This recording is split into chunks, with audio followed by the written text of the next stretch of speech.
Hi hello lovely ladies, welcome to RNK Sai collections. ಇವತ್ತು next collections ನೋಡಿ ತೋರಿಸ್ತೀನಿ. ನೋಡಿದ್ರ ಸ್ಯಾರಿ ನಿಮ್ಗೆ ಇದು ಚಂದರಿ ಕಾಟನಲ್ಲಿ ಬಂದ್ಬಿಡುತ್ತೆ. ತುಂಬಾನೇ ರೈನ್ಬೋ ಕಲರ್ ನೋಡಿ, ರೈನ್ಬೋ ಕಲರ್ ನೋಡಿರ್ತೀರಲ್ಲ, ಕಲರ್ ಕಾಂಬಿನೇಷನ್ ಅಂತೂ ತುಂಬಾನೇ ಚೆನ್ನಾಗಿದೆ. ಆಲ್ ಓವರ್ ಬಾಡಿ ಎಲ್ಲ ನಿಮಗೆ ಈ ಥರನೇ ಬರುತ್ತೆ. ನಿಮಗೆ ಪ್ಲಸ್ ನಿಮಗೆ ಬಾರ್ಡ್ರಲ್ಲಿ ನೋಡಿ, ನಿಮಗೆ ಬಾಡಿಯಲ್ಲೆಲ್ಲ ಈ ಥರ ನಿಮಗೆ ಗೋಲ್ಡನ್ ಜರಿ ಬಂದ್ಬಿಟ್ಟಿದೆ.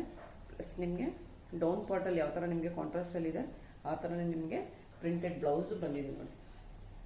ಇದು ಬಂದು ನಿಮಗೆ ಬ್ಲೌಸ್ ಪಾರ್ಟ್ ಬಂದ್ಬಿಡುತ್ತೆ. ಆಲ್ ಓವರ್ ಬಾಡಿ ಎಲ್ಲ ನಿಮಗೆ ರನ್ನಿಂಗ್ ಪಲ್ಲು ಪ್ಲಸ್ ನಿಮಗೆ ಆಲ್ ಓವರ್ ಬಾಡಿ ಎಲ್ಲ ನಿಮಗೆ ಈ ಥರನೇ ಬಂದ್ಬಿಡುತ್ತೆ. ಇದರಲ್ಲಿ ಕೆಲವು ಕಲರ್ಸು ಇದೆ, ತುಂಬಾನೇ ಚೆನ್ನಾಗಿದೆ ನೋಡಿ. ಲೈಟ್ ವೆಯ್ಟ್ ಫ್ಯಾಬ್ರಿಕ್ಕು, ತುಂಬ ಯೂನಿಕಾಗಿ ಕಾಣುತ್ತೆ ಸ್ಯಾರಿ ವೇರ್ ಮಾಡಿದ್ರೆ ಅಂತ ನೋಡಿ. ಇದು ಬಂದು ಬ್ಲೌಸ್ ಕಲರ್ಸ್ ಇದೆ, ಕಲರ್ ಕಾಂಬಿನೇಷನ್